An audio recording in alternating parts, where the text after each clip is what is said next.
All right, I think we're live. If anyone in the chat can hear me, just push 1.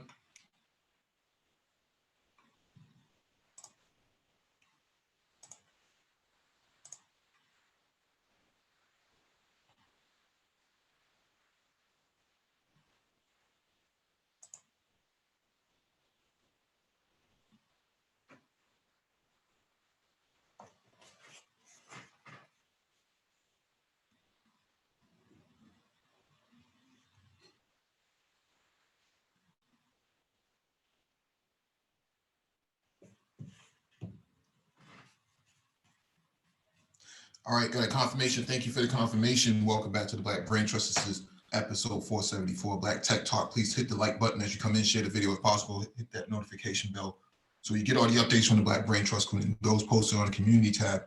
Doc in the description will be the video for you to follow along with. There'll be a link in the chat for you to click upon. When you click on the link, raise your hand to engage in the discussion.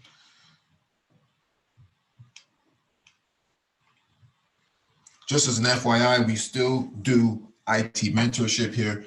If you're trying to get into IT for the first time, we do offer mentorship. If you're trying to go from one IT role to another, we do offer IT coaching.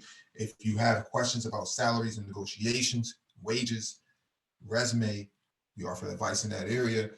If you're in the tri-state area and looking for a contract to hire, Nicole 11 does have IT recs on the table.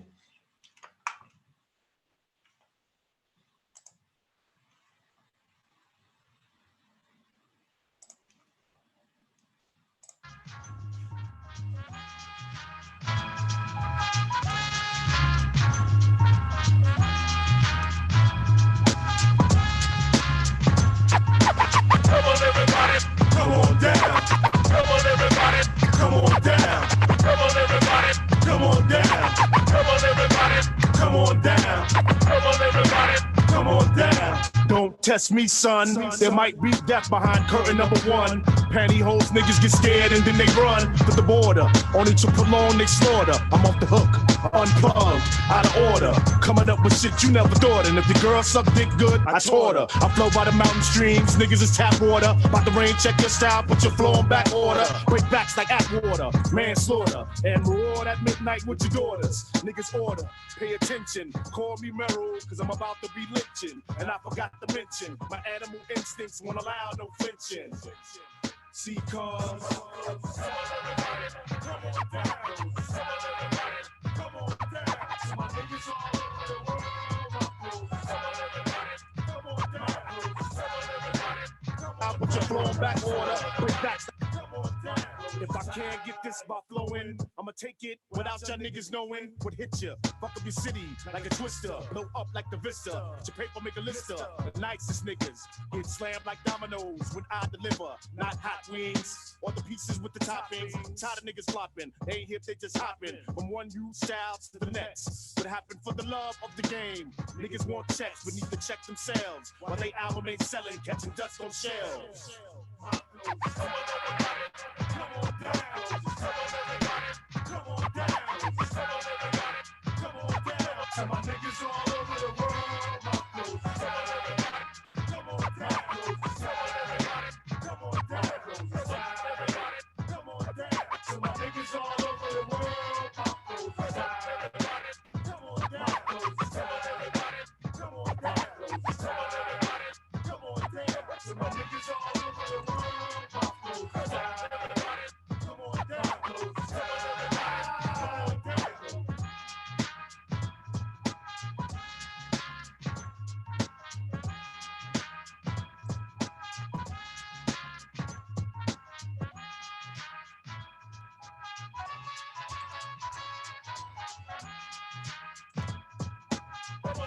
everybody, come on down. Come on, everybody.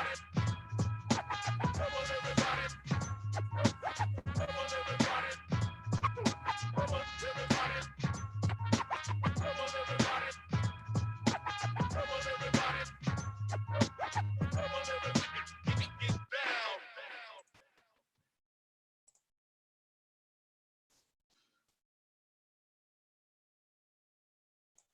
All right, let me share my screen.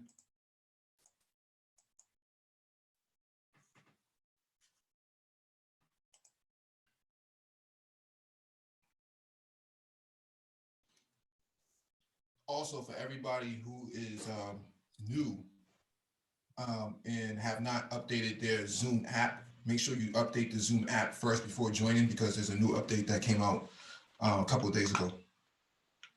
That's correct. Lord Digger? How do you know anything about Lord Digger? What? Lord Digger, the microphone mutilator with the hardcore data to smash motherfucks like potatoes? What? You got an app on your phone, man. Whenever you No, hear fam. Nah. pull that up, man. I just find it hard. Nah. to read. Your bro is nice like that, bro. I'm nice like that.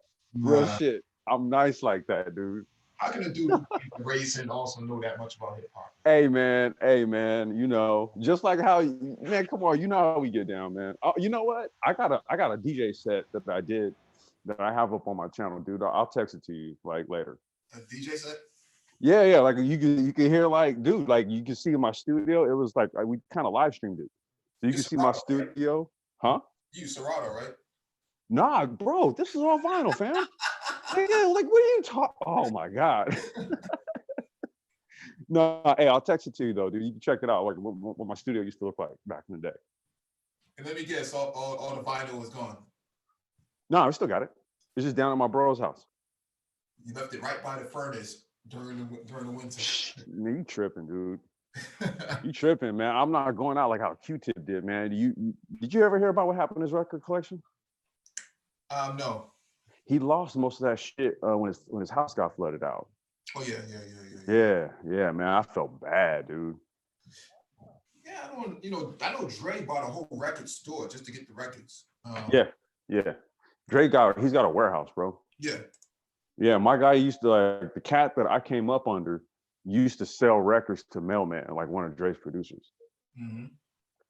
Matter of fact, dude, I wanted to tell you because you played the Lord Finesse joint a couple days ago. Yeah. Man, I'm gonna dig the picture up, dude. Like Lord Finesse was in our shop digging. Yeah, I gotta dig that picture. This was like back in like 90, 97. Mm-hmm. Yeah. Yeah, crazy, man. I know he got paid off of that AT&T commercial issue when they played his music. That and Mac Miller. Yeah. Yeah, no, Lord Finesse got paid. Too many lords around here, man. Yeah. Well, nah, it's too many Lils around here now, man. I'm surprised that you remember Lord Digger, man. Man, look, test me, bro. I'm telling you, dude. Now, everybody has an app on their phone now, so you keep, why you look, man. All right, we need to fire up a hip hop chat, man. Fuck that. Like you said that 2 days ago. You said we should do a hip hop as a science because people kept blaming hip hop for all the ills. That's what I mean, dude. Like we need to dispel that myth, dude. Yeah, how can poor righteous teachers be the reason? Exactly. That's exactly what I'm talking about. Yeah, like we got to holler at that one. But what has the Souls of Mischief ever done to anybody? Like, I mean, other than increase the complexity of lyrical content that you could put into 16 bars. Del the funky Homo sapien. What has he ever done to anybody? Just crazy, madness talk. Other than funk your head up, I don't know. Crazy. All right. First item on the docket is from Computer. This won't be long. Mission possible. How can you narrow the IT skills gap? This should be interesting. Skills gap. These two words are the bane of many IT pros and employers for that matter existence. My laptop is spinning up real quick. If those in the IT workforce had 3 wishes, odds are one of them would be to close skills gap entirely. Unfortunately, Aladdin's genie is not going to miraculously appear out of the bottle to grant you those wishes. IT skills gaps are very real. They are hurting businesses and they aren't going away anytime soon. As long as technology keeps evolving, and it always will, IT skills gaps have the potential to keep widening. Take cybersecurity, for example. What happens if there's a skills gap caused partially by the inability or even unwillingness to keep up with the ever-changing technology? Within an organization's cybersecurity team, potential potentially disastrous ramifications to information security, data loss, stolen information, future lawsuits that could cost company millions or even billions. So what can be done to prevent the IT skills gap, or at the very least, start the process of narrowing them? Two ways. One, sharpening and growing employees' skills. It may sound simple, but one of the best ways to close skills gaps is for IT pros to keep increasing their skill sets. A solid way to do this is with IT training and certifications. IT training, lack of formal training is quite prevalent in many organizations. It's almost bewildering to consider that despite the constantly growing IT skills gap, approximately 1 in 3 organizations surveyed in 2017 offered formal training to IT staff. More eye-opening is the fact that only the same percentage would even authorize training when it was available. Further, more than half of organizations, 54%, acknowledge they have difficulty even identifying and assessing skills gaps among their workforce in the first place. You have to know how to fix in order to fix it. This fundamental lack of training, lack of support for training, and lack of knowledge regarding what even needs to be addressed by IT decision makers have IT pros feeling some trepidation about what the future holds. IT certifications, IT pros love to expand their skill sets, so it's no surprise that most are constantly pursuing IT certifications. The benefits of certifications are critical not only for the individual, but also for the organization. Certified IT professionals have shown to be better at closing skills gaps, meeting clients' needs, generally being more productive, taking less time to troubleshoot issues, and completing projects more quickly. They're right about that. So what has happened is organizations got really, really cheap. They don't want to pay for training, and they don't want to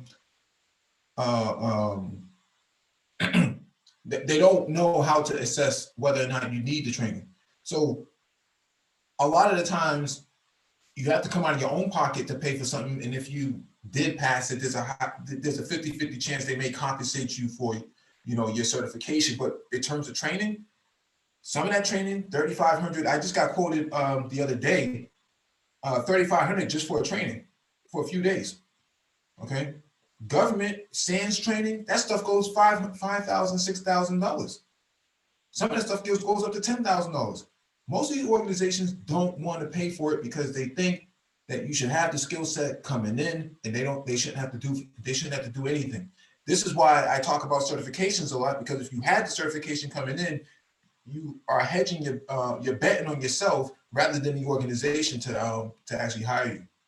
And so this is why it becomes very important. I know there was some pushback before about whether or not certifications really have any credibility. In my opinion, especially according to this article, they're right about this. I know a lot of guys who can get out of desktop support because they didn't skill up and they didn't cert up. They still, it's 10, 15 years later, they're still doing desktop support because they just did not want to skill up. They could have been network administrators, could have been network engineers, system administrators, system engineers. They just did not skill up. But part of that is because they did, the organization did not offer upskilling. So they kind of satellite that sort of desktop support area, which is nothing wrong with that if that's what you want to do, but you're never going to get out of that tax bracket, that salary bracket that's necessary to move up. And then ageism plays a role, because anything after 40 years old, man, they start looking at you sideways. So it's just one of those things, man. You gotta start investing in yourself. That's why I post and have these weekly discussions, because Linux Foundation, many of these organizations that we post up every week, they have some pretty decent training. $200 for some training, that's going to get you another $5,000 to $10,000 increase in salary. Makes more sense. Don't wait on your boss. Don't wait on the organization to actually offer you some training, man. Just go get it yourself. And then, you want a raise, man. The best way to get a raise is to go to another job. That's the only way. Yeah, it's basically that. Yeah, that's the answer to that. And I would say in the environment that I work, it's slightly different, because the company that I work for has is largely proprietary in its development, right? So everything is internal. So a lot of your trainings, actually, they provide it, right? Because it's all internal. That's one of those rare scenarios. Outside of that, it's exactly how Mike basically put it. You know, you kind of are where you are, and they are not necessarily going to invest in you because it's a cost. You know, companies used to do that, but because of you know, the cost conscious environment that we're in now, it's kind of like, all right, you hire based on necessity, and the employee themselves has to sort of create their own value. Okay, you have to basically create your own value out here on the market. So it's just like what Mike said, your best way to get a raise is to get another job. Yeah. Yep. I don't even bother asking for a raise, man. I just kind of, you know, by the time I do need a raise, another opportunity comes my way anyway, so I'm out of there. So. Hey, gentlemen, what's going on? Just popped on real quick. Yo. To say, to your point, you know, one other thing is for people out there to realize that, you know, don't depend on the decision makers to make a way for you. And I think one of the first things you had said, Mike, was that, you know, the reluctance and unwillingness of IT decision makers to do it.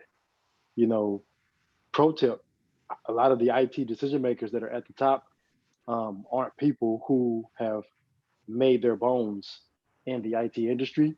They're generally like a lot of people who have come over from different industries and executive roles already, and they're not necessarily the people who have gotten, maybe like 1 or 2% of those people have gotten certifications, or they actually have a 4-year degree, or they just have like a ton of experience from the days of old. And, you know, it's interesting, you had mentioned the desktop support thing. A lot of companies I've seen that I've passed through purposely try to keep people in that desk side support role. But what they then try to do is they try to tack on a lot of additional responsibilities horizontally to try to maximize the most bang for the cheap buck that they're willing to pay. You know, some individuals become very conflicted. So just want to say that. Yeah, absolutely. Absolutely. You know, a lot of people, you know, like I said, I know some people on around the ministry that push back against, you know, certifications, but, you know, the article is pointing exactly to, or at least the blog is pointing to exactly what I've been saying all this time. Can't be waiting on somebody else to do something for you, man. You got to invest in yourself. Got to bet on yourself, man. You know, I point to Udacity. I point to all these sort of platforms where you can actually skill up, man. And you know, you don't need a degree to get into IT. Contrary to popular belief, you can go to, you know, community college and get an associate's in information systems. That is just as good as a computer science degree to work in IT. You don't need a computer science degree to work in IT, because a lot of what goes on in computer science is not aligned with IT information technology practices anyways. So it's a waste of time, it's a waste of money. But if somebody else is going to pay for it or it's free, I don't see why you wouldn't take it. But for me, I don't recommend people go out and go get a degree in things like computer science in order to get into the industry and then get all the certification. You'd be much better suited with an associate's in information systems or a bachelor's in computer engineering. That way you can kind of balance your way out in terms of IT and the engineering side, because companies like Intel, AMD, Micron, you know, the hardware manufacturers, they still value the engineering side, but they also have an IT side. You want to be balanced in both areas. But my perspective, as I said before, investing in yourself. All right, one of the conclusions coming out of Global Knowledge's 2019 IT Skills and Salary Report is that IT certifications aren't just about padding your resume. The bottom line is IT skill gaps are damaging organizations, and one of the best ways to bridge the gaps is with skilled employees. The knowledge gained through proper certification is exactly what IT departments need right now. Many IT pros fear their skills are becoming obsolete, the desktop support people. Those concerns are validated by the lack of training or encouragement of training in order to keep their skills current. Consistently continuing education is an absolute necessity for IT pros. Keeping IT certifications current, such as renewing with CompTIA, CertMaster CE, helping IT pros gain new knowledge and skills from updated content during each renewal cycle. Another strategy for overcoming IT skills gap is for IT pros to gain relevant work experience and on-the-job training, something that's rare in today's workplace, regardless of industry. Apprenticeships have been around for hundreds of years, though there's not extensive history of them in terms of the IT world. That may change, however, as about half the respondents in CompTIA's assessing the IT skills gap research indicated the concept of apprenticeship for IT occupations definitely has merit, while 39% indicate it probably has merit. So their apprenticeship, information technology is works in a very sensitive area, especially in finance and healthcare. You don't want somebody who's not a valid employee to be seeing sensitive information in the apprenticeship role. And so that's where things become very, very tricky, because yeah, you want to train this person as an apprentice, but at the same time, there's sensitive data and information, PII, that's available that he is not qualified to see. And so there's going to be some gaps in area where he can be trained and in other areas where he cannot be trained. And so that's where the problem is. That's why you don't see too much apprenticeship jobs available, unless it's at the rack and stack sector. Yeah, it's literally just a security. It's a security consideration. Yeah, this is, sensitive information floats about too much in these organizations. Even something printed on a printer that's been sitting there, you don't know that might be, someone's, some information that has not been released yet by the organization. This person has prior knowledge. Once they see it, it's been contaminated. Bro, like in the environment where I'm at, like, let me tell you how airtight it is. So when you get to the first part of the building, right? Okay, there's a certain point where you can't take any electronic devices past this point, right? So there's like lockers and shit. And then from that point forward, there's no piece of paper that you could bring. Yeah. Like, you can't write nothing. Like, that's how fucking airtight it is there. Yep. Gillette is the same way. You can't bring your phone into the workplace. And the headquarters right down the street from you. So I know people that work there that tell you that. You have to put it into like a Faraday cage or something like that. Very, very they're tight from the jump. So that's what I'm trying to say. That's why you don't see too much apprenticeship roles being doled out here in terms of IT. All right, number 2, managing up. It's never easy. It's never an easy or comfortable situation for an employee to coach their manager, but in some situations it's necessary. The fact of the matter is many IT decision makers today have never performed the jobs or operations that they are actually managing. As a result of rapidly evolving technology, this has created a gap between employees and managers.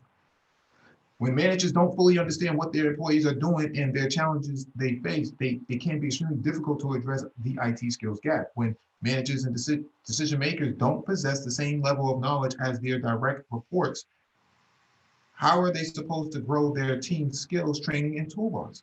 That's why it's more important than ever for IT professionals to take the initiative and help get their managers and leaders on board, so they realize the difficulties and challenges employees face on a daily basis. It's critical for employees to educate leadership on the day-to-day activities and needs of the team and offer solutions to get everyone on the same page. IT professionals have a lot on their plates.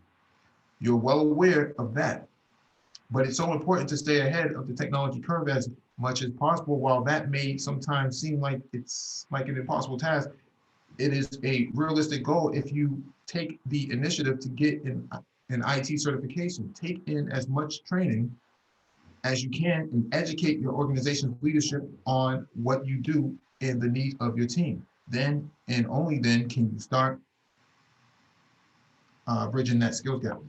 Yeah, they're right about this. But I also push back and argue, why are people who don't have, who have never done the job before, why are they not in a leadership position?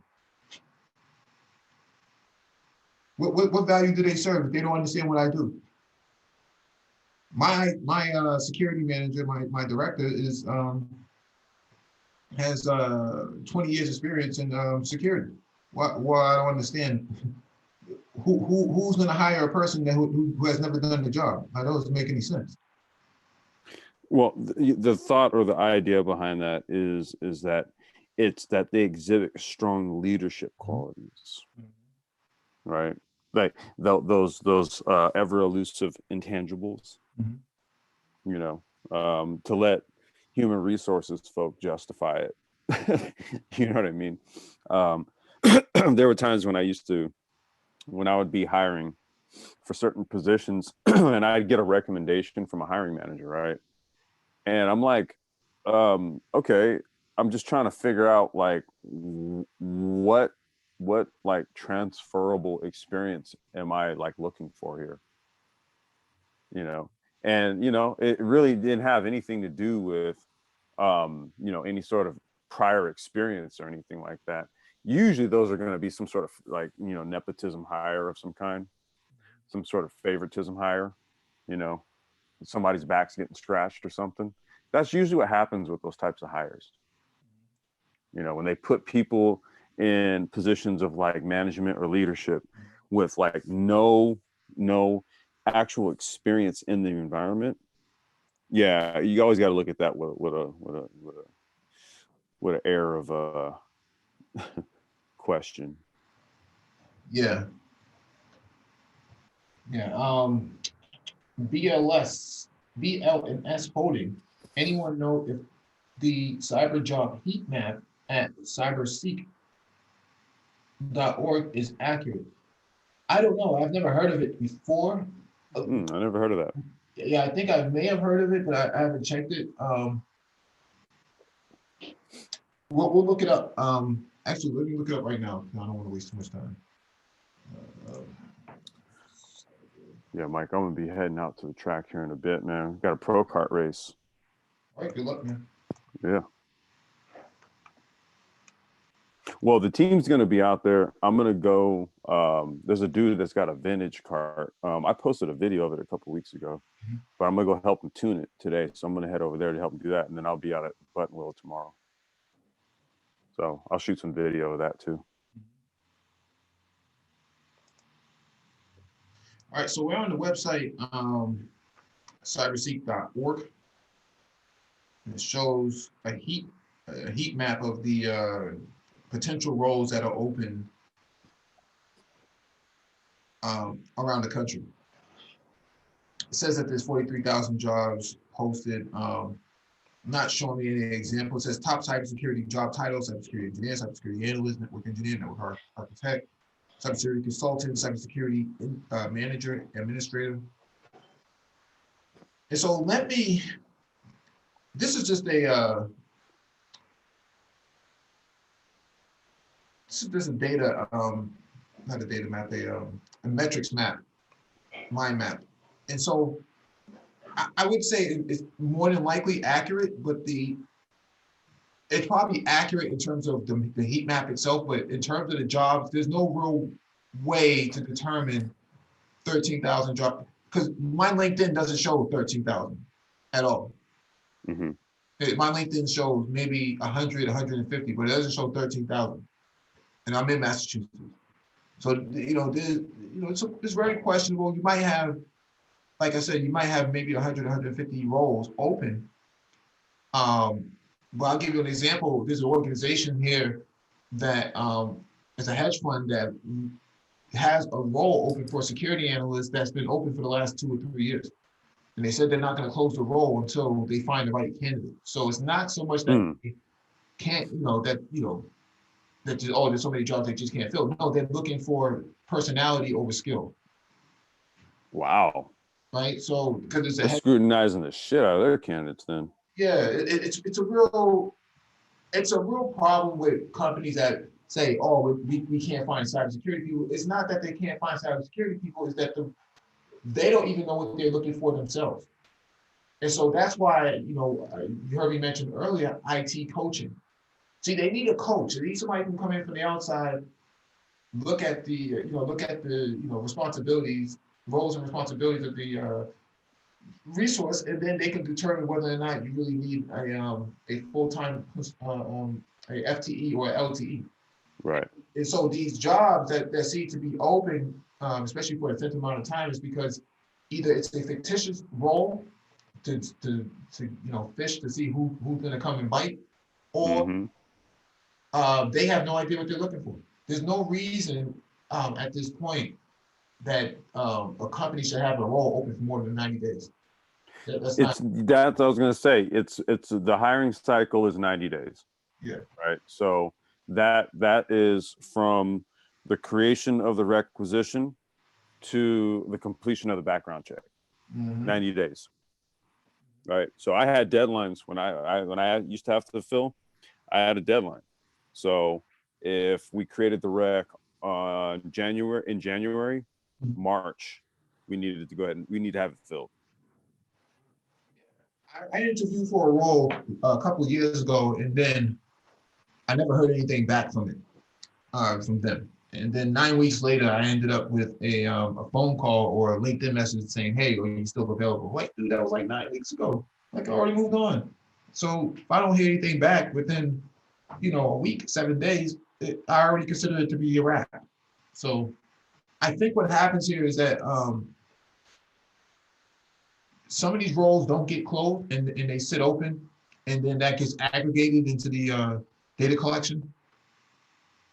And it's not that they can't find a person. Either somebody forgot to close the role, it's a fictitious role, or they don't know what they're looking for. And so they make these sort of long requirements for a cybersecurity person, but in reality, it could be narrowed down to 4 or 5 bullets rather than the 10, 12, 13 bullets that they have set out, especially for some of these responsibilities that almost nobody's going to be able to fulfill those responsibilities. So if you're hitting for a person who can do the 80-20 rule, if you're looking for somebody who can do 80% and then the 20% else, you can teach them.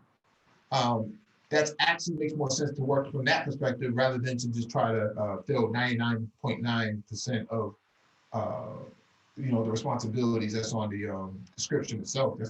That they keep shooting themselves in the foot with this sort of perspective, and that's why the cybersecurity industry kind of looks like it's it's out of flux, and there's just so many jobs available. In reality, people don't know what they're looking for, man. They have no idea what they're looking for. That's interesting.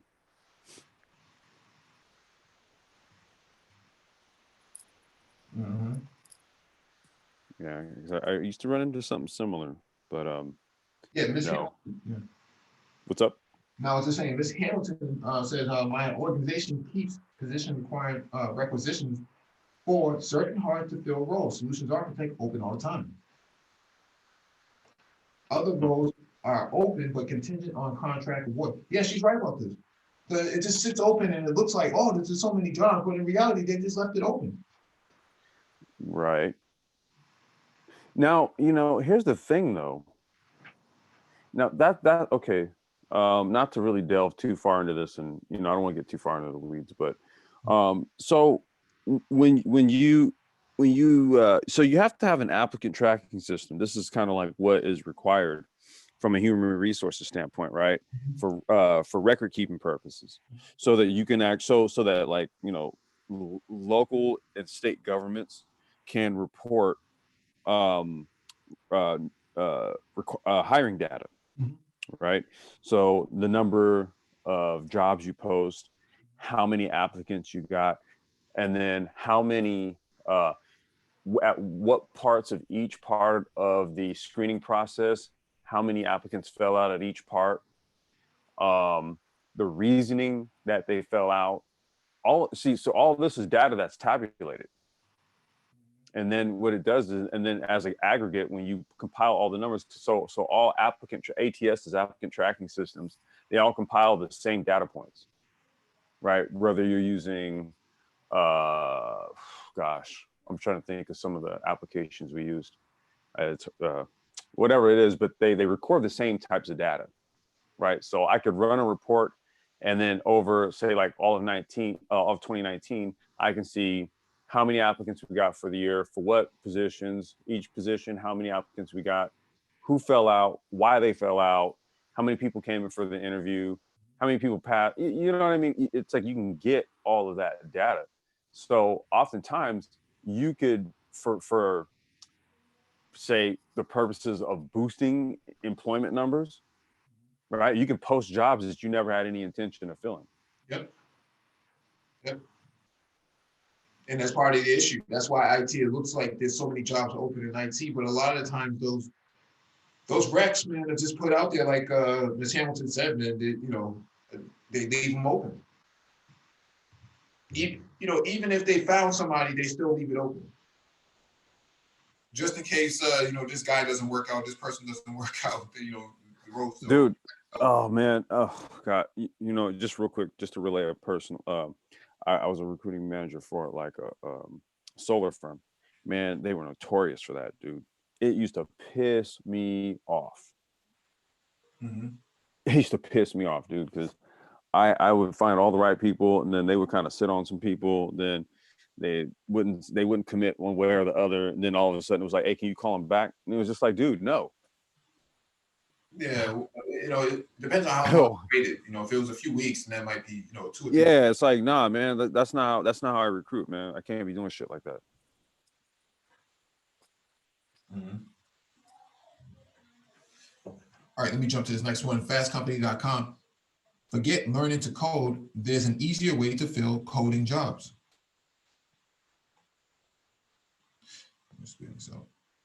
It seems that if you want to invest in your future, you should learn to code. The importance of computer science education is everywhere you look, whether it's boot camps that retrain blue-collar workers as a hedge against their jobs, moving automation, or guidance counselors who advise students on the highest paying majors, or even children in primary school creating book reports in augmented reality. In spite of these efforts, there is still a dramatic shortage of software developers. The digital world, in which the average American spends over 3 hours of their day, is brought to us by only about 4 million software engineers. Only about 1% of the population can write code. No shit. One way to address this demand is by leaning further into the education efforts of organizations like code.org, teach more people to code, encourage more students to major in computer science. There is, however, another option. We can make coding easier. Creating software as difficult today as it was 50 years ago when the internet was invented. Most of the innovation we've seen has been in the areas focused on supporting the scale and constraints of giants like Google and Facebook, but emerging trends have the potential to upset this order. The rise of mini apps, bite-sized pieces of instantly available content built on the open web that bypass the fragmentation and distribution headaches of the App Store, Google Play Store, are leading us into a post-app store world. This is rolling out along super app platforms like WeChat and KaiOS and new technologies like progressive web apps. The apps of the future will not be downloaded from an app store, but rather via interactive posts discovered inside these super apps. Interesting. Alongside this miniaturization of apps is the commoditization and availability of cloud computing. Before, you might have to lease space in the data center and purchase physical hardware at a sizable cost. Today, you can spin up a new server in seconds for pennies. This is enabling a new and growing generation of digital natives capable of using increasingly complex and powerful creation and business tools such as Airtable and Coda to spark a movement where anyone and everyone can design. The trends point toward a few approaches to make it easier to create software.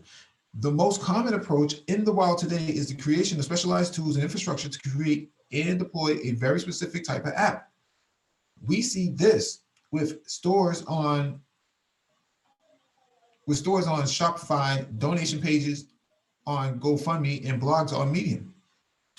These structured platforms allow for the easy replication and customization of a single type of app. You can think of it as remixing an app, but it is fundraising, e-commerce, or a dedicated blog. While these tools are powerful, easy to use, and oftentimes the best solution for a specific class of problems, they are fundamentally limited at a creative level. You can't, for example, use Shopify to create a video game. Addressing the limits of these rigid platforms is the rise of no-code and low-code tools. These tools attempt to transform lines of computer code into blocks and shapes that can be dragged, dropped, and connected to create an application. Some of these— We did a whole entire live stream on that.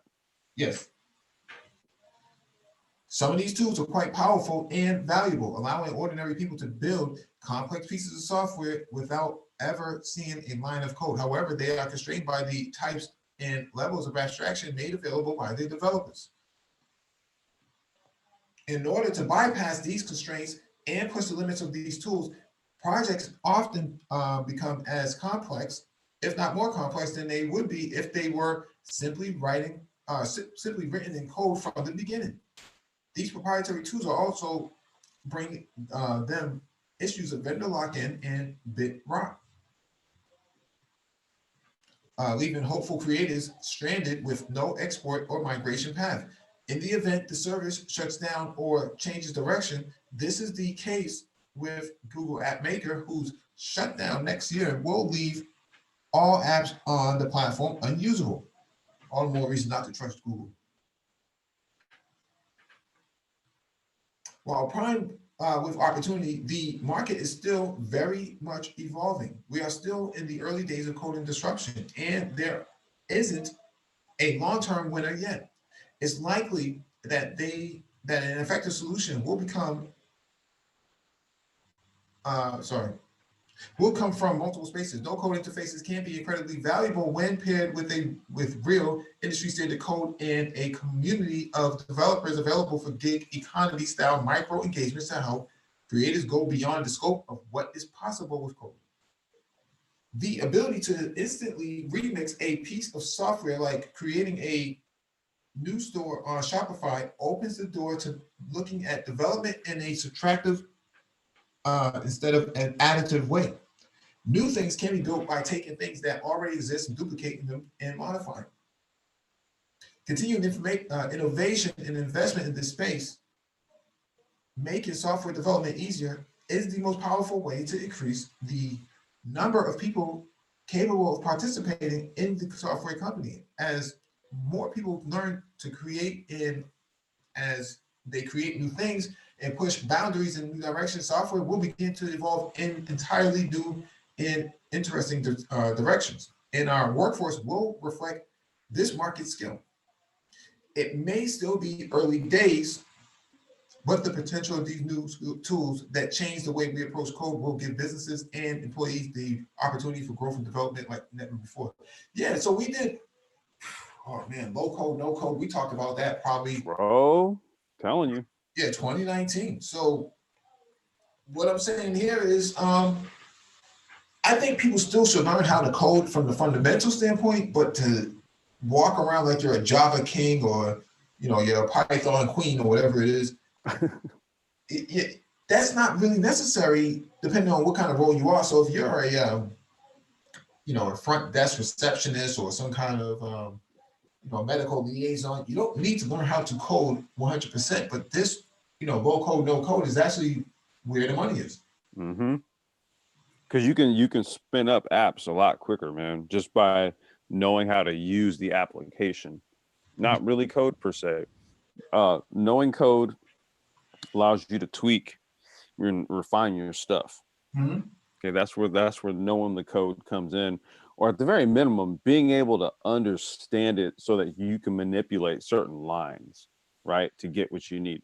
Don't necessarily have to write an entire script, but just know how to like customize a line or something like that.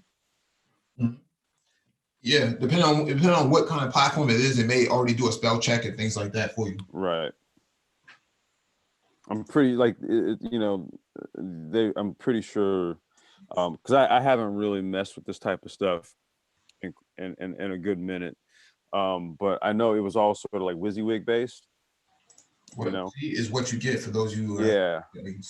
And I'm pretty sure now it's a way more sophisticated variant of what it used to be. I'm almost certain of it. Yeah. So I'm almost certain it would do something like what you just said.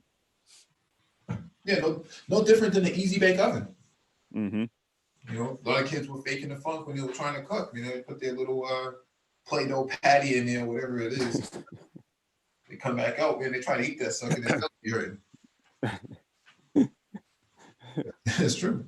It's facts. Facts. Facts. Yes. So yes. CompTIA.org. There's a next item on the docket. IT certifications and mentorship, keys to career success. People who live in Alaska's interior region call the rest of the United States the outside, a place for adventure and exploration. IT system support specialist Mariah Sexton, what a name, is about to take a big leap from her small town in Fairbanks, Alaska, to the outside. An adventure made possible through the on-job experience, top quality mentoring, and challenging IT certifications. Yeah, interesting, man. What a name. Sexton started out in PC diagnostics and now is as a system support specialist, spends most of her time on integration and domain administration for all the students, administrators, and teachers in Alaska's second largest public schools district. The Fairbanks North Star Borough School District has 3 different tech departments under one chief information officer: business information systems, student information systems, network and computer information systems.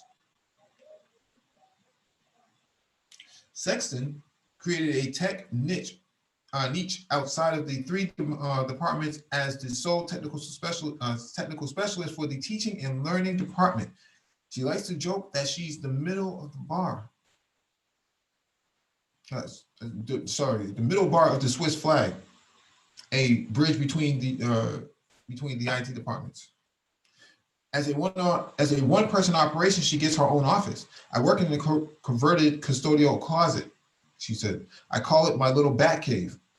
As part of the negotiation for this role, she's able to borrow people from the larger IT departments for big projects, like audit remediation for the G Suite domain. When the other departments are short-handed, she has the skills to step in, like the 2 weeks long coverage she offered when IT Pro was out on paternity leave. That was maternity leave. Our department is small enough that nobody gets their feelings hurt when I jumped in. Sexton earned her CompTIA A+ certification in July 2012, which connected her to the CompTIA communities and mentoring program for women. The value in Sexton's mentorship relationship with Nellie Scott of SAS is clear.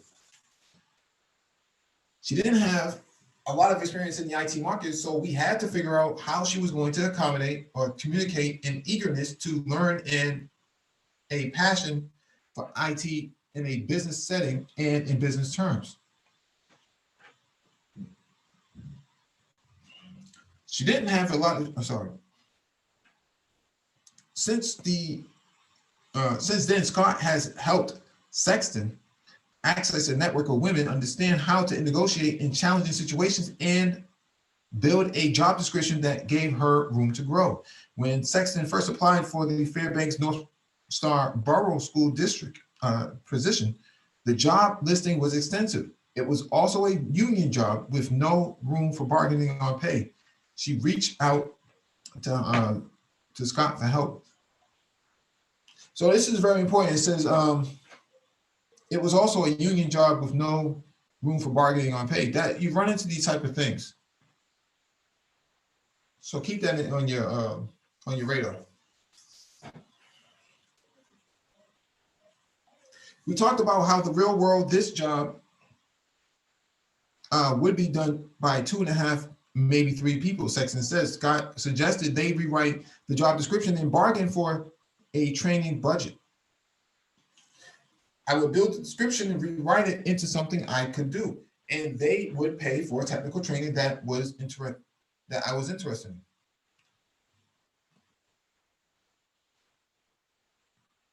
Sexton said in Alaska, the technology economy has different challenges compared to the lower 48. It's usually a workforce shortage where tech companies can't find enough people. In Alaska, we have a whole bunch of university graduates and military transfers, she said. People are qualified, but the jobs don't match up with the population. To differentiate herself, she has earned IT certification to build up her resume. In addition to CompTIA A+, Sexton holds Security Plus and Certified Information Systems Security Professional. Next up, Sexton will sit for the CompTIA Cybersecurity Analyst. There's that word certification again. Mm-hmm. I think IT certifications will have a pretty strong value, she said. There are people who say, oh, the people in HR don't know what they are doing, so you have to have this piece of paper to be granted in an interview. But I think people should look at it differently. Earning IT certification is about more than resume building, she said. It's a confidence boost when you realize that this has paid off. And even if you don't know everything, you know a lot, she said. IT certifications are an opportunity to learn things you don't know. I like to go down this rabbit hole when there are things I just don't understand. I like to research and read and figure it out.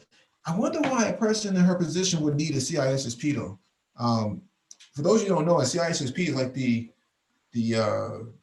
golden, stamp. It's like a Purple Heart for security. So I'm curious to know why she would need that in a support role. But I guess when funding is available, they just go out and pay for it anyways. And, it's no easy certification. That's a very difficult certification to get.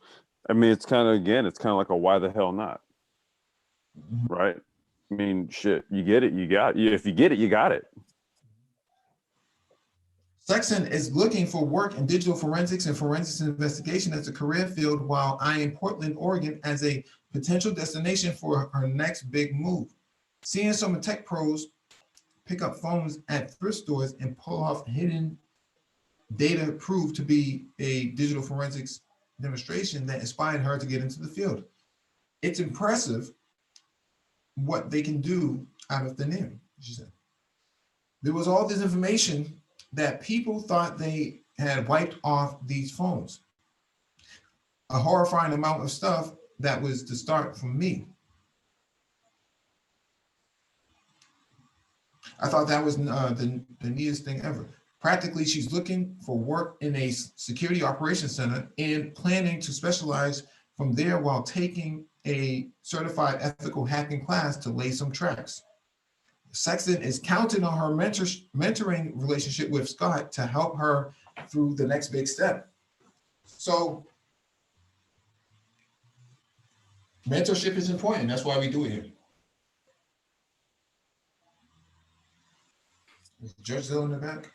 This is the truth. Yeah. Yeah. I mean, she's a good example, although she came from a different background. She is a good example of what happens when you do have mentorship and certifications. There's a lot that can be learned from all that type of stuff. So, hey, Mike, I'm gonna have to be stepping away here. I gotta get ready to go head out to the track, bro. I'm gonna be listening in, okay? All right, man. Have a good one. All right, man.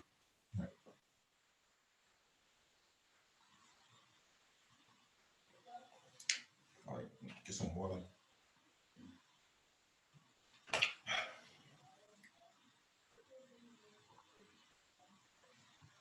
All right, this last one is from CompTIA.org. Mentorship fuels success for many CompTIA members. Studies show, let me explain this out.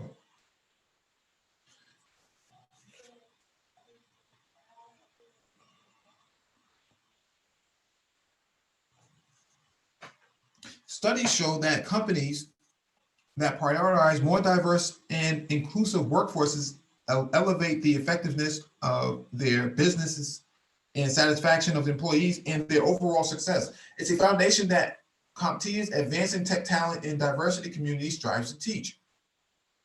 But for many individuals of color, achieving success in the tech industry began with help from elsewhere first. Words of wisdom and guidance passed down from parents to children, professors to students, bosses to underlings. Indeed, mentorship has been an important ingredient to the success of many minority CompTIA members. We asked several African American members to speak about their mentorship experience, who was important to them as they started their tech careers, and why it's important to inspire the next generation into the tech force. I know this person here, so I'm surprised I didn't get a call for the interview. Maybe I did. Aaron Woods. My original entry into information technology was attending an 8-week weekend class on programming at Illinois Institute of Technology, Illinois Tech. During my junior year of high school, I heard about this training through my godbrother, who I consider my mentor. He encouraged me to attend the training and then considered a career in the computer industry, which was mostly software related at the time. I did not immediately after high school, take this route, but did return to pursue a career in hardware service. When I entered the military, we kept in touch over the years, and he always asked how my career in the computer industry was going. I've always had a desire to see more young African Americans, Latinos, and other people of color have an IT career. My commitment comes from knowing how difficult it was for me to gain entry into the field. I speak at forums that support getting young people of color into IT careers. While there are many resources available today that make this task easier, getting on the right path is not always clear. The objective of my mentorship is to provide direct information to help young people looking at the career in IT know where to get started. The resources provided by CompTIA makes this easier. I point them to the CompTIA core certifications pathway as a foundational start in the IT career. So I did the same thing to you all some weeks back.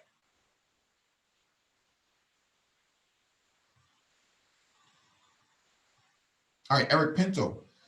Okay, boomer. I think a lot about the meme from last year.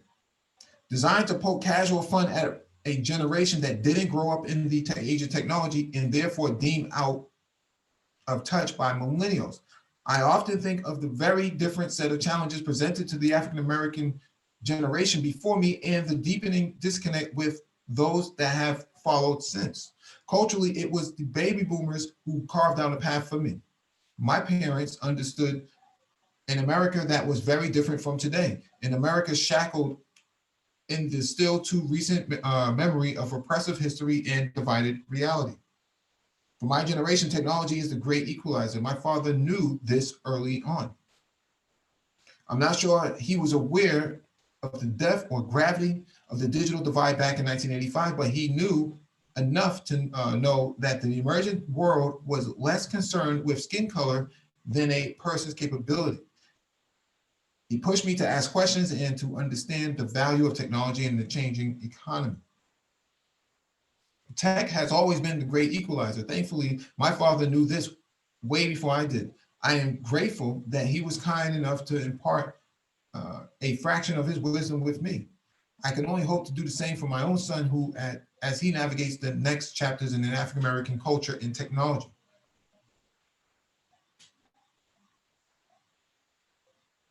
I had, this one's from Colleen Payne.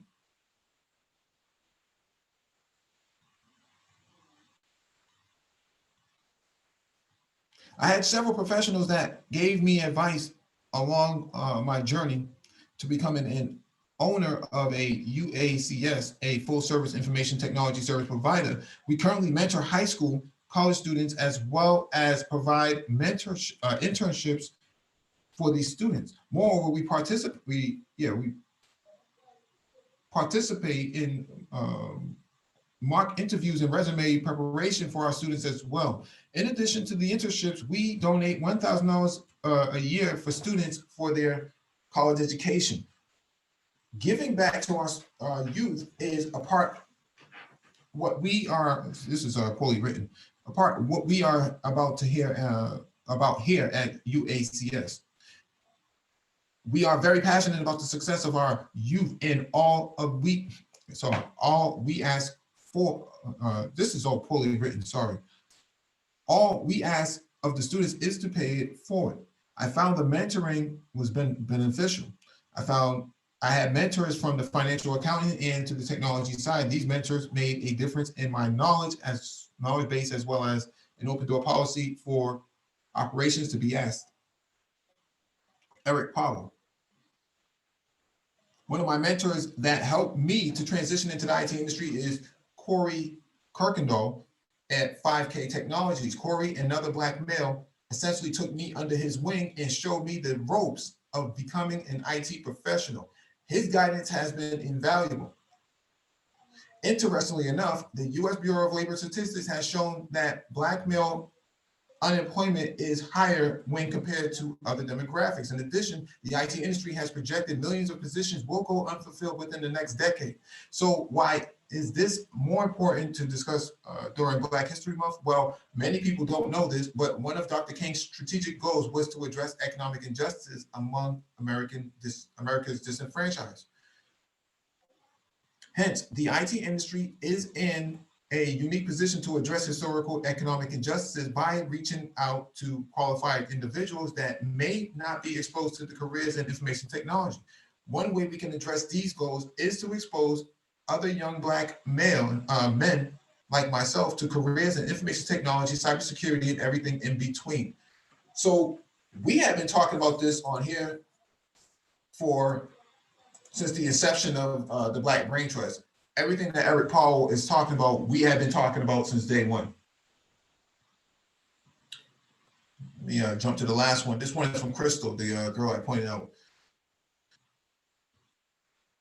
I did not have a mentor when I first started in the IT industry. At first, I considered this to be a setback for my career because I noticed that all of the successful people around me had mentors and support to help guide them through the corporate politics and ladders. I started studying successful people that I wanted to be like, and I started to emulate them. And they served as my unofficial mentors until I got to a place where I no longer needed to be like them. 4 years in, I found a flow that works for me. And I'm happy to say that I was able to develop that style on my own. I now have a mentor who is not in the IT industry, but is still able to provide valuable insight, advice, and support. I currently lead a women's empowerment support group for a diverse group of 8 women who are in the IT industry at Tech Data. We meet twice a month and discuss topics that are relevant for young, diverse women navigating in the IT industry to experience. It's so important and gratifying for me to give back to young girls who don't have anybody to look up to, because I didn't have that.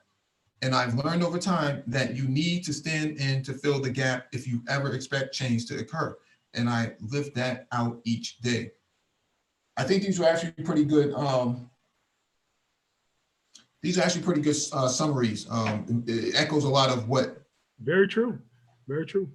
Yeah, it echoes a lot of my experience as well. What's going on, MOT? What's going on? Like Mike, here's what people don't understand. Mm-hmm.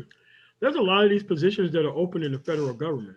Mm-hmm. What's wrong with the 90% of the BWs that vote for the Democratic Party and the 10% of BWs that are in the Republican Conservative Party to get together and make sure they get grants for school and have a landing place for them with a mentor in the federal government? They have the political power to do this now. Mm-hmm. So it's like, look,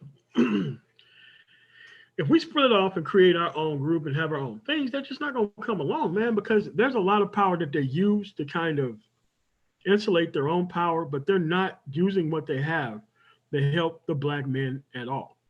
And this is a artificial creation.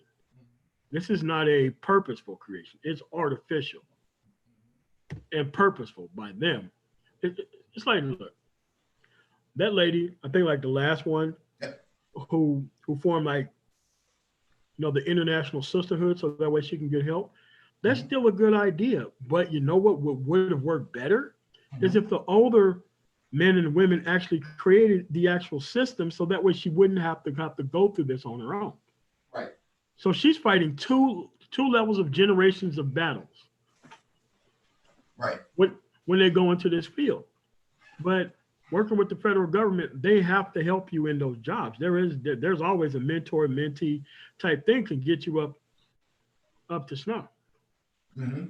But it's just that there's a lot of power that we're not using. And we're expecting corporate America that's run on efficiency and competence to actually solve a cultural issue. And it doesn't work. Yeah. Yeah, it's always been an issue for me because I see women, it was actually some brothers that actually got me involved into, one brother that got me involved in IT. And from there on out, I kind of kept running into, these sort of token brothers who were in the industry, and I would make,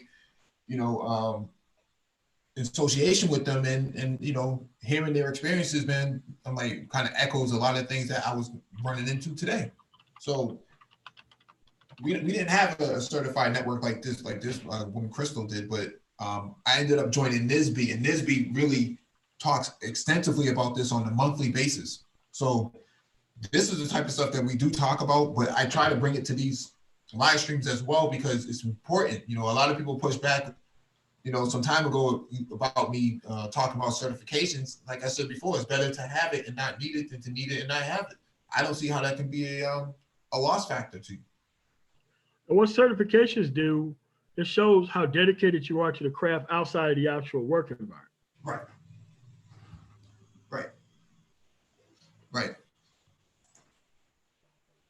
Right. And, keeping abreast with a lot of things, reading and stuff. I talk about this all the time. People should be reading at least 90 minutes a day, man. Bare minimum. You should be, at the best, you should be reading 90 minutes a day, not, sitting around soaking up game. Game from some of these other yo-yos out here. So, but dude, this is a process that's very easy, that is innate with other cultures because they actually want to see their men succeed, and it's just not with ours. That's bottom line what it is. Because there's no other way you can read the results, especially when you look cross-culturally of what's happening. And the people who have all this default love and respect, they got to be responsible for it. And they got to be responsible for changing it.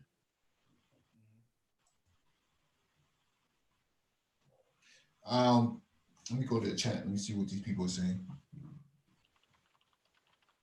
Mac Red says, why is he worried about people of color and Latinos instead of just his own people? That's a good question. Let me go into this and kind of dispel this thing because I see there's a lot in the comment section after the live streams are done. This is Leandro Barbosa, okay? This is what you would consider a brown person. So when they talk about brown or Latino, this is what they're talking about. This type of person lives right next door in the Northeast, in the New England area. These people live in your neighborhood. They live right next door to you. Your kids play with them, okay? Now, let's look up.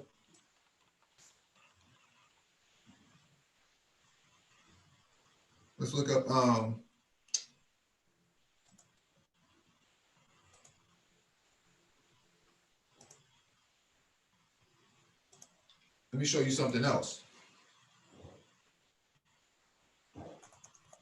And we know what these kids in these environments are socialized to do, play sports rather than focus on other things.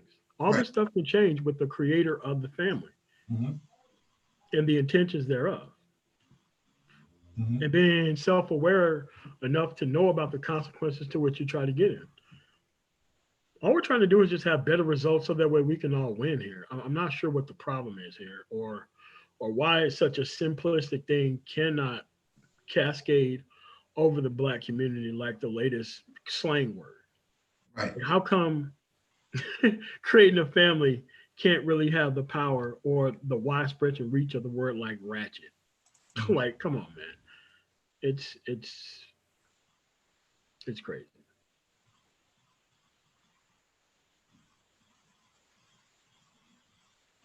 And this is Al Horford, right? Al Horford is a Dominican.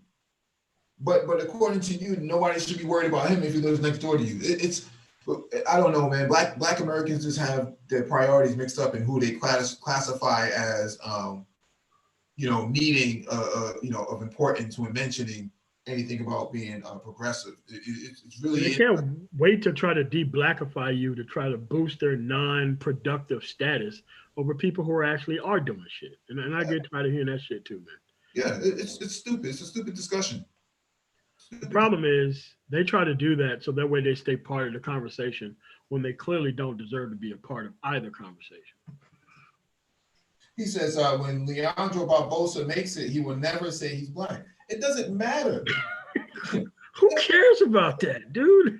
Your priorities are mixed up, bro. Your priorities are really mixed up here. Anyways, I agree with MOT. What MOT is saying, there needs to be some kind of chain of custody and organization in order to advance people with information technology within the federal government. There's a lot of federal government jobs open, but they, can't fill them. They can't fill them. They can fill these dudes fresh out of college. They have a mentor to go to. Boom. I'm telling you, you will solve this stuff in a generation. Yeah. But it's just that what people don't understand, there's a very easy way to solve this problem. Go to the United States military and broker a deal. If you build us a private school, we will provide you the best IT people in 20-something years, so long as you form a family a specific way. Now, creating schools is in the hand of the Department of Defense, not Department of Taxation. See? Yep. But well, you're not going to get people to give something away when they actually need something. You're going to have this problem. And this is why it's just easier just not to work with these people, man. Just work with the people who you obviously can work with. I don't care where they are in the diaspora. It doesn't matter how restrictive they try to make their plans. There's some people who's not going to make it. We need to make that actually okay to leave some of those people behind. Colorism aside, nobody gives a shit about that. We care about outcomes. Right. The results matter, man. Show your work. But that's a good idea. What MOT is saying is actually a good idea that the DOD would be the chairman of all of this. And I think we talked about this before about creating that ROTC sort of platform. ROTC that's federally funded, that does nothing but teach IT people. Boom. Problem solved. Happens in the school. Yep. Problem 100% solved. Yeah, there's a lot of schools in Chicago that shut down. That's available, Hell yeah, there's a lot of real estate all over the country. I mean, look at all this corporate real estate with all these stores closing. Mm-hmm. Trust me, this can be done very easily. But it's just that if the people are not going to create families, so that way they can get the more decent kids, the nutrition, so that way they can be able to focus in the classroom, it's all a wash anyway. It still comes back down to family creation. We're trying to do everything but solve this through family creation, and it's not going to work. Yeah, I think when it comes to IT, I've told my experience many times before, but basically my experience is that I went the unconventional route. I dropped out of high school, got a GED, and went to trade school after that. And from trade school, I went to college, and from college, I went to grad. So I went the longer route, but had I, that was the only path that was available for me at the time. So I think, people are misinterpreting, the value of what MOT is saying, and what we're trying to do here is actually create this sort of weekly discussion around cultivating more human capital for your community. Everybody wants to build the Black community, but you need human capital first to build it. You can't keep marginalizing people. out of your community and think you're going to get some positive results out of it. And you can't be having the people who left those people behind turn around and be first in line when it's time to actually solve problems. You have to sit this all the way out and let it fix the other people.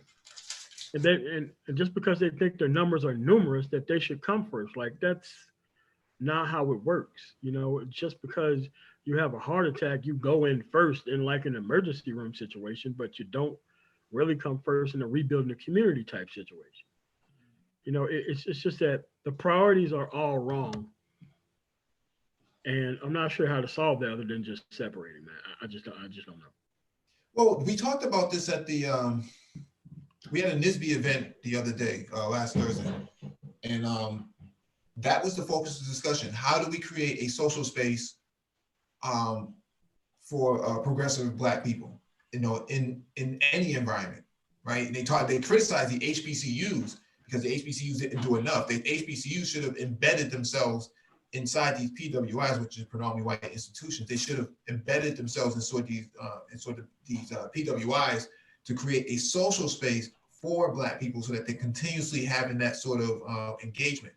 And they failed to do that themselves. And so, okay, but let's say if they did, and no one's still creating the family members that's going to be able to go into those programs on a rate that's going to be able to be systemic.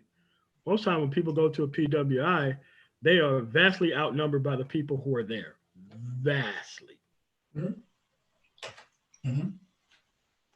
Right, but when you do have it, I mean, I think the closest thing that you have to that is like the BSUs, the Black Student Union. Yeah. Right, but but from a technical standpoint, from an information technology standpoint, how do you create space, social space, so that you can cultivate that talent? You know, a lot of people underestimate the value of the manosphere. You know, the manosphere is a social space for Black men, but you still have, you know, people coming in to disrupt that space, man. And every time you try to push back, people want to change the discussion to something other than what it was. You know, it's supposed to be about progress, not just turn into a place where compromised men just get exposed for doing stuff. Like, that's just what it turned into. You know, and every single year there's always some scandal that really restarts the conversation of self-improvement. That is not about self-agency. It's kind of like we go to the self-improvement enough route. You know, we get on the self-improvement to get somewhere tangible, and then we're off to somewhere that's non-tangible very quickly. Yeah, so that's just where we're at, man. Yeah, you know, like I said before, man, like the articles mentioned, you know, certifications still matter. Upskilling still matters. Don't wait on the organization or your leadership to actually offer you a track for upskillment. Do it on your own. We post the links all the time. Look for a job out of state. I'm telling you. You're willing to move, but see, this is why you got to have the household kind of secure. No. I meant, I think what we were discussing earlier before you got on here, we were talking about waiting on an organization to offer, you know, training into IT. You gotta have, you gotta bet on yourself. So you can't just wait on them to offer you some internal trainings or some external trainings at these boot camps and stuff like that. You gotta pay for it yourself, man, because a lot of these organizations are cheap. They're cheap, man. They don't want to spend any money. You know, like I said, I got quoted for some training the other day, $3,500. You think my management's gonna pay for that? I don't think so. No, not at all. No, but keep in mind, if you pay for this training yourself, at the end of the year, it's a tax write-off because it's continuing education. And so even on my credit card, when I bought some vouchers, the data analytics from the credit card actually pointed to the fact that this stuff can be written off on your taxes because it's considered tax deduction. It's a tax deduction. So it's, you know, it's one of those things that you got to keep betting on yourself, got to keep investing in yourself, get the certs when it's necessary, when it's needed or necessary, and skill up, man. You know, every year you should be skilling up on something new. I think desktop support people keep skilling up on, you know, Microsoft services, you know, Azure, Exchange, Server, all that stuff still matters. So keep skilling up every opportunity you get. ITIL, we talked about that last week. Don't just ignore that stuff. ITIL still matters. It's still a goal that can be added to your track on your resume and on your LinkedIn page, and it shows that you've achieved this. That's still a credible goal. Every year you should be getting at least one cert. Every year. Absolutely.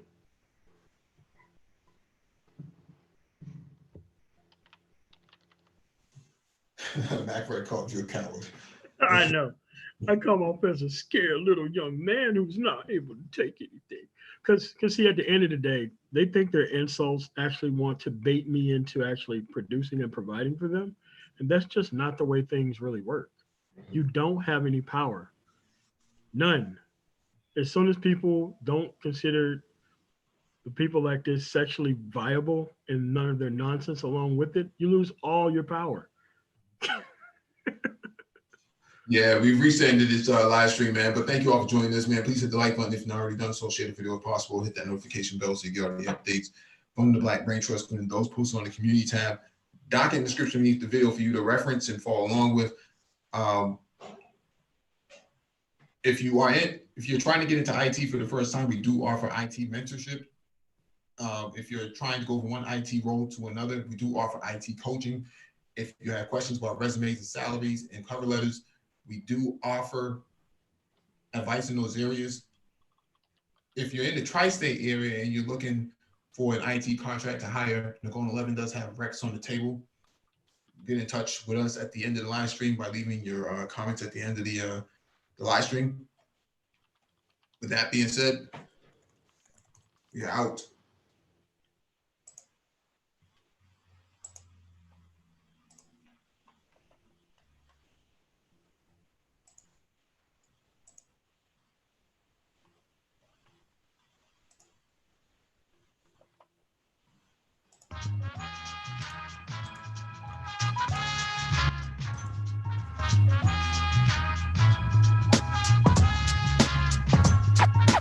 Come on, everybody, come on down. Come on, everybody, come on down. Come on, everybody, come on down. Come on, everybody, come on down.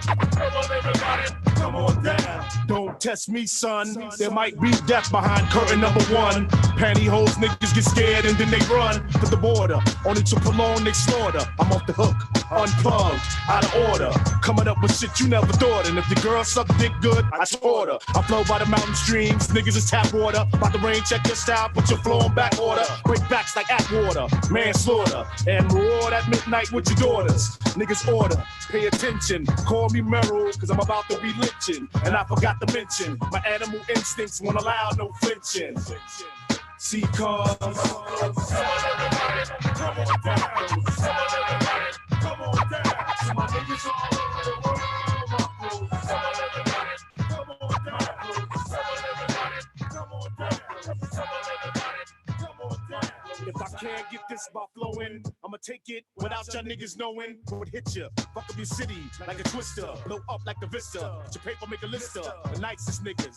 Get slammed like dominoes when I deliver, not hot wings or the pieces with the toppings. Tired of niggas flopping, they ain't hip, they just hopping from one huge style to the next. What happened for the love of the game? Niggas want checks, but need to check themselves while they album ain't selling, catching dust on shelves. Come on, everybody, come on down. Come on, everybody, come on down. Come on, everybody, come on down. To my niggas all over the world, my flows. Come on, everybody, come on down. Come on, everybody, come on down. Come on, everybody, come on down. To my niggas all over the world, my flows. Come on, everybody, come on down. Come on, everybody, come on down. Come on, everybody, come on down. To my niggas